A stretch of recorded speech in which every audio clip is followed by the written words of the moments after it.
El próximo viernes 19 de octubre se conmemora el Día Mundial contra el Cáncer de Mama y octubre es el mes que ha dado la Organización Mundial de la Salud para la sensibilización sobre este padecimiento. Es por eso que hoy vamos a conversar con Héctor Arreola, él es presidente ejecutivo de Tómatelo a Pecho. Bienvenido, muchísimas gracias. Muy buenos días, gracias. Ayer ustedes presentaron el Observatorio de Cáncer de Mama en coordinación con otras instituciones. ¿De qué se trata? Es correcto.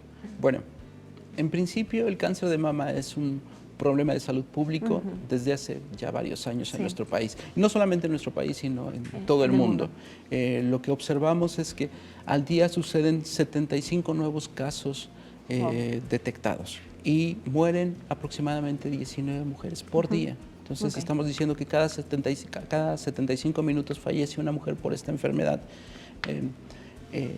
Ha habido grandes avances en cuanto al combate y la lucha contra el cáncer de mama en nuestro país. La política pública ha podido incidir bastante bien. Sin embargo, todavía tenemos algunos rezagos y ese es el objetivo de una herramienta como esta, como el Observatorio del Cáncer de Mama, que es una respuesta social organizada para dar seguimiento a los avances que hemos tenido y también para decirnos cuáles son nuestros rezagos. El gran problema que identificamos es el tema de la detección tardía. ¿Sí? Las mujeres son diagnosticadas en la mayoría de los casos tardíamente y eso esto es clave en su recuperación. Sí, y esto disminuye la probabilidad de sobrevida a 5 años. Sí. ¿Qué datos podremos analizar y revisar a través de este observatorio y para quiénes están dirigidos sus servicios? ¿Solamente van a revisar, a compartir la información o va más allá de esto? Bien, este observatorio está disponible para todo el público a partir del día 18 de este mes. ¿Y qué busca? Lo que busca es un poco sensibilizarnos sobre dónde están todavía los vacíos y los desafíos que podemos enfrentar como sociedad, y es un trabajo de la sociedad civil organizada. No es solamente Tómatelo a Pecho, sino hay un conjunto de organizaciones que están apoyándonos y que todos estamos interesados justo en disminuir la incidencia del cáncer de mama, pero sobre todo a reducir la mortalidad por esta enfermedad. Además de estos retos que nos hablaba de reducir la incidencia en el cáncer de mama, la detección temprana, se habla mucho a lo largo de este mes también sobre el acceso a los cuidados paliativos para quienes ya padecen esta enfermedad y tengan mejores condiciones de vida.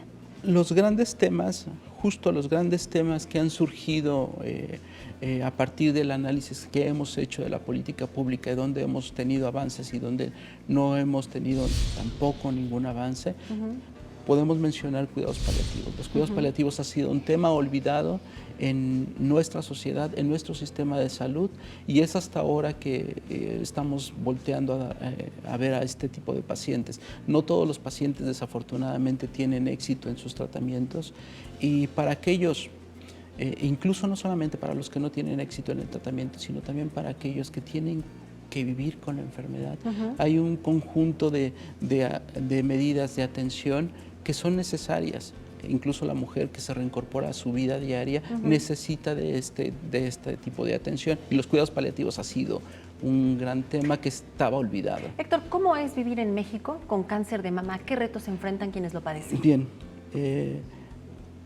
hasta este momento, hasta este año, todavía podemos decir que el cáncer de mama para una mujer en México es vivir en un país de primera, porque toda mujer diagnosticada con cáncer de mama tiene garantía del tratamiento en este país. No podemos decir lo mismo en otros países en la región. Incluso en países ricos no sucede esto.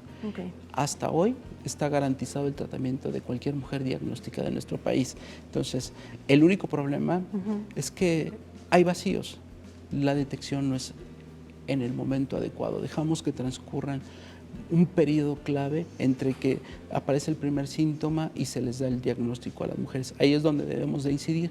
Y la otra es que pues también el cáncer, y específicamente el cáncer de mama, genera todavía cierto tipo de mitos y cierto grado de estigma social. ¿Cómo cuáles serían, para aprovechar el espacio de una vez desmentirlos? Bueno, en principio, el cáncer de mama no solamente les da a las mujeres en edad madura, mayores de 55 años.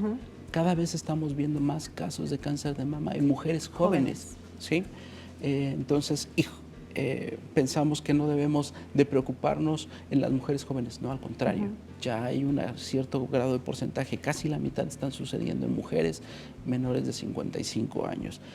¿Cuáles más estigmas tenemos? Bueno, esto solamente le sucede a mujeres en áreas de mayor nivel de riqueza y no pasa con las mujeres en zonas más pobres, ¿no es cierto? Que tristemente son las que tienen menor acceso a los servicios de salud. Las mujeres en zonas rurales o zonas más pobres tienen un doble desafío. En principio están más expuestas a cánceres más comunes que tienen que ver más con infecciones, como el cáncer de ovario, cáncer cervicuterino, pero además también tienen el riesgo de padecer cáncer de mama. De hecho, ser mujer es el principal factor de riesgo. Sí, también a los hombres nos da, pero a las mujeres incrementa el factor de riesgo. ¿Sí? Héctor, pues muchísimas felicidades por este proyecto, el Observatorio de Cáncer de Mama. ¿Cómo podemos consultar toda su información? Y bueno, al ser un proyecto de la sociedad, también cómo podemos ayudarnos a difundir la información. Bien, está disponible en nuestro portal que es www.tomateloapecho.org.mx y también en la Fundación Mexicana para la Salud, www.funsalud.org.mx. Pues muchísimas gracias por tan valiosa información, tan valioso pues mensaje y reflexión que nos quedamos esta mañana. Esperemos que también en casa haya sido así. Héctor Arreola, presidente ejecutivo de Tómatelo a Pecho, lo seguimos en todas sus redes sociales y compartimos información. Muchísimas gracias a ustedes.